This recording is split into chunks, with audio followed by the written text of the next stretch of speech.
ஓம் நமோ பகவதே ஸ்ரீரமணாய.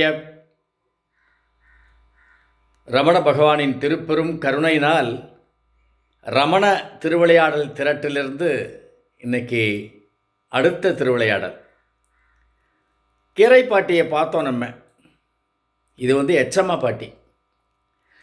எச்சம்மா பாட்டியும் பகவானுக்கு ரொம்ப ஒரு நெருக்கமான ஒரு பக்தை. பகவான் மேலே அதீதமான பக்தி கொண்டவ.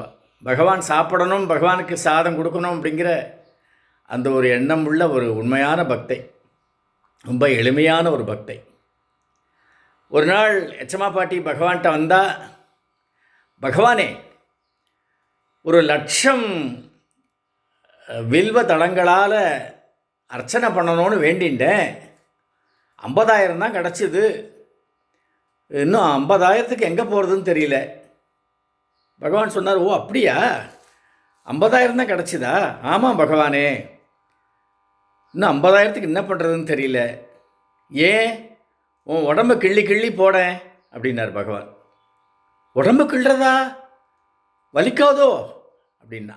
ஓ, அப்போ மரத்துக்கு வலிக்காதோ? மரத்துலேருந்து கிள்ளி கிள்ளி இவ்வளோ எடுத்திருக்கியே, மரத்துக்கு வலிக்காதோ அப்படின்னார் பகவான். உடனே நீங்கள் முதலே சொல்லியிருந்தா நான் கிள்ளியிருக்க மாட்டேனே. ஓஹோ, கிள்ளினா உடம்பு வலிக்கும்னு தெரிஞ்ச உனக்கு மரத்துக்கு வலிக்கும்னு தெரிய வேண்டிய அந்த அவசியம் இல்லாமல் போயிடுத்தோ அப்படின்னார் பகவான்.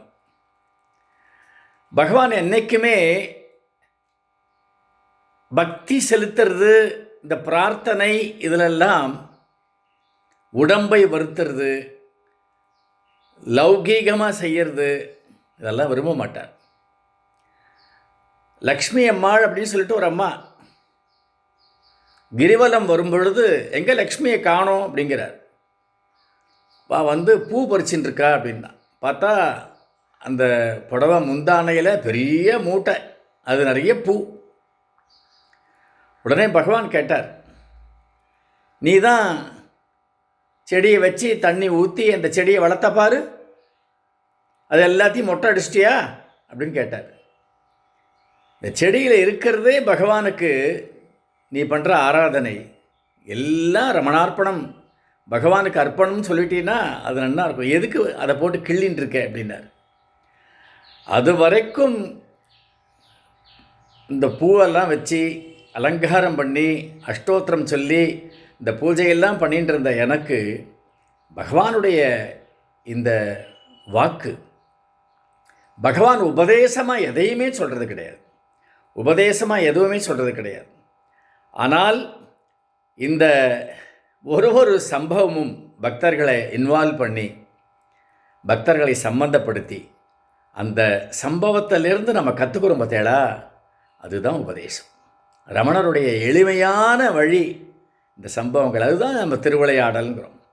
சாதாரண விளையாட்டெல்லாம் அது அர்த்தமே இல்லாமல் இருக்கும். ஆனால் பகவானுடைய விளையாட்டெல்லாம் திருவிளையாடல். அதில் ஏதாவது ஒரு மெசேஜ் இருக்கும், ஒரு தாத்பரியம் இருக்கும். இதில் பாருங்க, அடுத்தவாளை கஷ்டப்படுத்தி நாம் பகவானை பிரீத்தி பண்ணுறது, இந்த பலியிடுறது, இதெல்லாம் எவ்வளவு தவறு அப்படிங்கிறத பகவான் சின்னதாக, ஒரு மரத்துக்கு இலையை கிள்ளினா வலிக்காதோ உனக்கு தெரிய வேண்டாமா அப்படின்னு கேட்குறார். அதிலிருந்து வில்வ மரத்தை பார்த்தா அதை தொட்டு கும்பிட்டு ரமணார்ப்பணம் அப்படின்னு சொல்லிடுவேன். அப்போது லட்சம் என்ன, 1,00,00,000 அந்த வில்வ தலங்களை நம்ம அர்ச்சனை பண்ணுற மாதிரி அந்த பாவம் கிடச்சிரும். அது மாதிரி ஏதாவது ஒரு பூவெல்லாம் பார்க்க, அன்னையிலேருந்து பூ பறித்து பூவெல்லாம் போடுறதை விட்டுட்டேன் நான். மரத்தில் நிறைய பூவை பார்த்தோம், செடியில் நிறைய பூவை பார்த்தோம். ஓ, ரமணார்ப்பணம் ரமணார்ப்பணம் ரமணார்ப்பணம். யஜ்யங்கள், யாகங்கள், புறச்செய்கைகள் எல்லாம் நம்ம ஆத்மாவிலேருந்து பிரித்து அகம்பாவத்தை தான் வளர்க்குறது, மனசை தான் வளர்க்குறது. ஆத்மார்த்தமாக பகவானை நினச்சிக்கிறதுங்கிறது மிக உயர்ந்த ஒரு வழிபாடு. இதை எச்சம்மா பாட்டி மூலமாக பகவான் நமக்கு கற்றுக் கொடுத்துருக்கார். இந்த திருவிளையாடலில் நம்ம கற்றுண்ட பாடம், உபதேசம் இதுதான். ஓம் நமோ பகவதே ஸ்ரீரமணா.